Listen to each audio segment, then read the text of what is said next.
Thank you very much. Hey, you are a great crowd. Kids today are really something else, aren't they?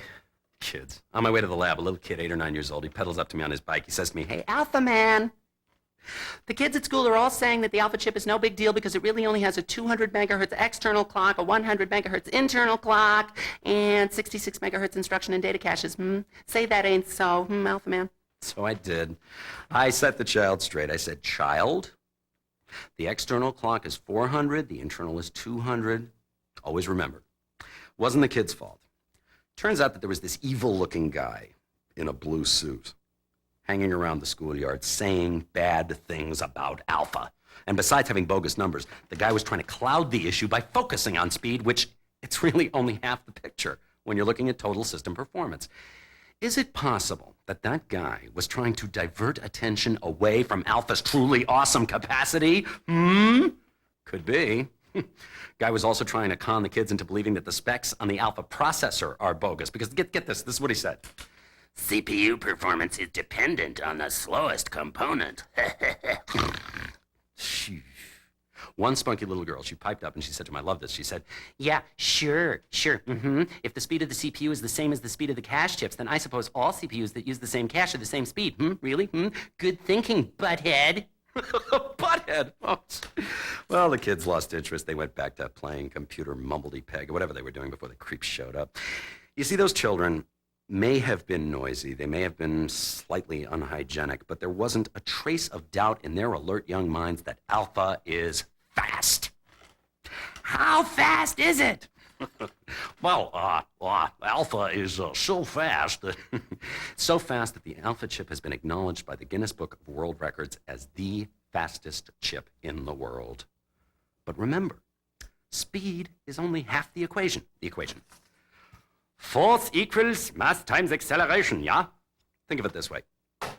Alpha combines the blinding speed of a Ferrari GT40 with the carrying capacity of a fully loaded railroad train. Anyway, for you kids out there, if you see this man, remember he's a bad person, and anything he says about Alpha is a lie. Seriously, folks, there are sinister forces out there with a vested interest in attacking Alpha. Some claim the systems don't have a balanced design. Do I look like I'd have anything to do with an unbalanced system? Seems like the same sinister forces trying to cloud the issue on chip design and CPU performance are also peddling misleading and pernicious drivel about systems. Let's look at it this way. In layman's terms, there's one Alpha system with 200 megabytes memory bandwidth and 100 megabytes I/O, a bigger Alpha system with 300 megabytes memory bandwidth and 185 megabytes I/O, and an even bigger Alpha system with 750 megabytes memory bandwidth and 400 megabytes I/O. And some people are basing their hot systems on ESA bus low ends and 10 megabytes I/O for their biggies. Now, obviously, you want adequate memory bandwidth and I/O bandwidth so the processor doesn't get bogged down waiting for another resource. That's balance. But the way we designed the Alpha system, it's not just balance. It combines enormous capacity with incredible speed for an unprecedented breakthrough in balanced system design. But seriously, folks, are those attacks on Alpha bogus or what? Just the other day, some anonymous humorist sent me this cartoon. Isn't it beautiful? It shows this poodle at an airline reservations terminal, and the caption says, "Alpha will be a dog in commercial spaces." A dog, Alpha, the poodle. So funny. Wrong! Alpha's architecture has the best instructions for commercial applications like byte search and compare on 64-bit integers for handling character strings and packed decimal. But that's not all. It also has an extraordinary capability to manipulate and access huge amounts of data. How huge? How huge? Quadrillions of elements, more than enough for the most demanding commercial applications. So if Alpha is a dog, it's a whole new breed of canine that combines the awesome power of an Irish wolfhound with the blistering speed of a greyhound, not to mention the streamlined efficiency of a great white shark and the memory of an elephant. Don't get me started on this stuff. Whew. But then again, that's why we're here. You know what really gets me is all this garbage about the compilers. Oh, they'll have new compilers. They won't be optimized for the architecture, or for that matter, they won't be very stable. Again with the instability. Lies. All lies. Our gem compilers have been shipping since March of '91 on our other systems. DEC Fortran for MIPS version 3, DEC Ada for MIPS version 1. They're both gem compilers, and they perform even better than their predecessors. In addition, C, C++, Fortran, and Ada, they've been optimized for OSF.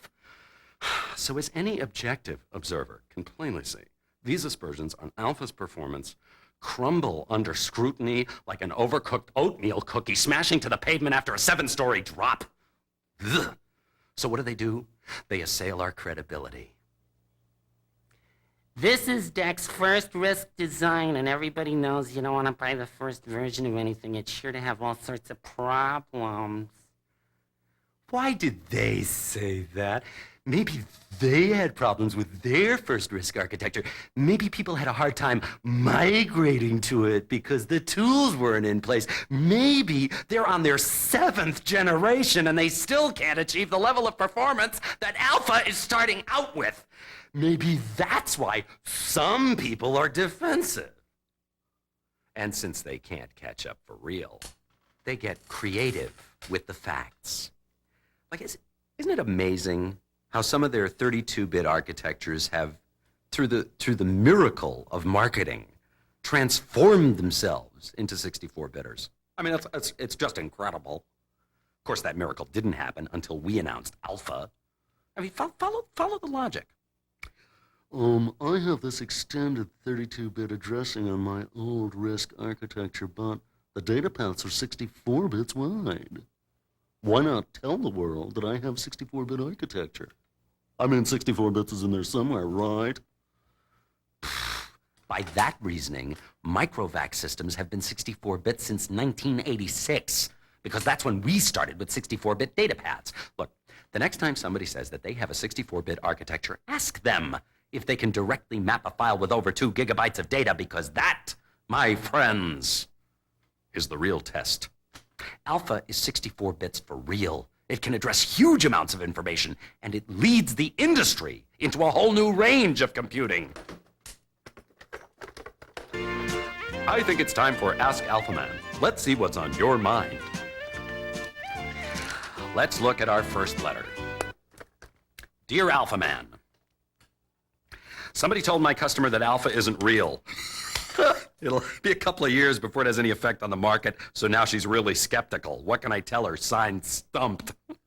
Stumpy, I can see where you might feel stymied by her skepticism. But anyway, why don't you diffuse her doubts by pointing out that at DEC World 92 we showed 26 real systems, spanning 5 real platforms, running real applications with real CSOs, who converted their real software and provided real demos. It was all real. Ooh, the CSOs were actual human beings with pulses and social security numbers.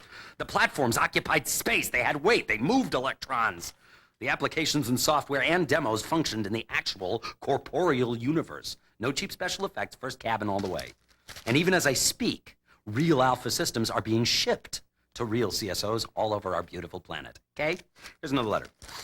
Dear Alpha Man, somebody told my customer that Alpha is real, but it doesn't have any applications. Signed, N.A.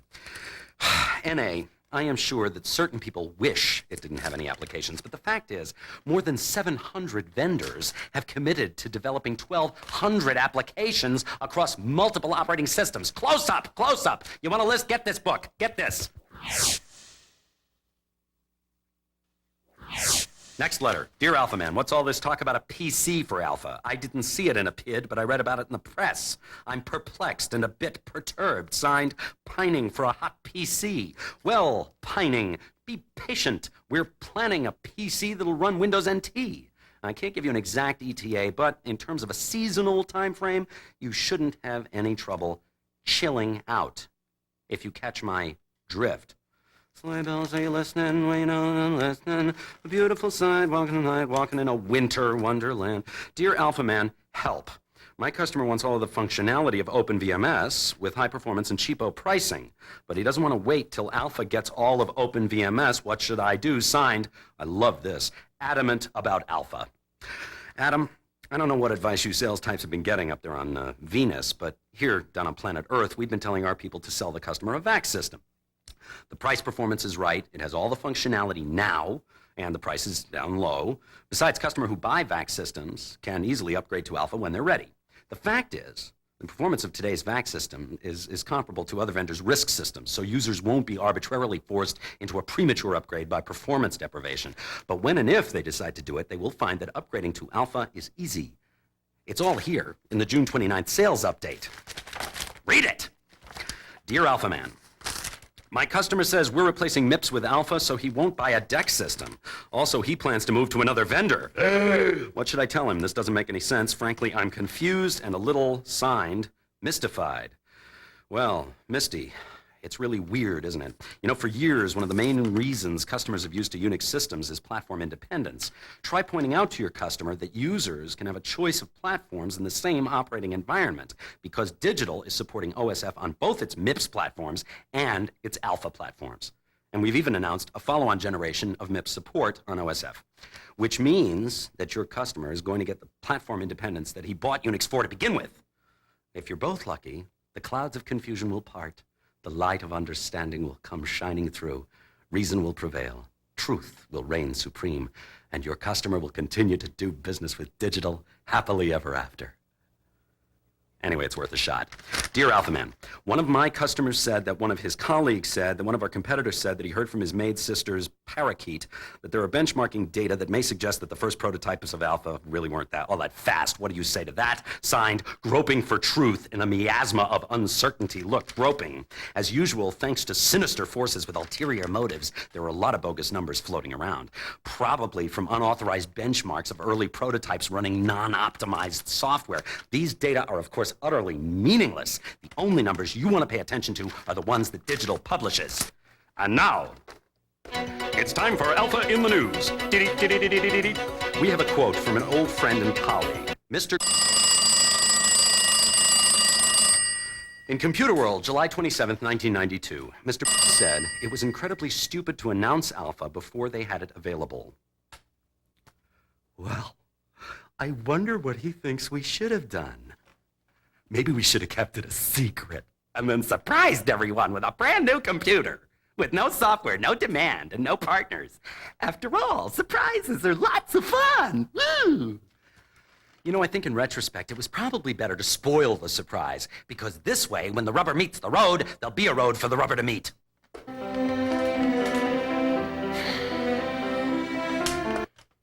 Well, Alpha, what's it all about? Seems like there are all these people out there tripping over themselves to try to run you down. Guess we've shaken some people up. Now they're a little scared, maybe even jealous. In a way, I can't blame them. When you look at their basic technology, they're just about at the end of the road, while we are opening up a whole new world. But you know what, Alpha? That's their problem. For the inside story of Alpha up close and intimate, check out the Alpha Architecture Handbook. This little beauty right here. And remember, even as I speak, sinister forces are attacking Alpha. Fight back with the facts. And if there's falsehood to be refuted, drivel to be defeated, confusion to be conquered, ask Alpha Man.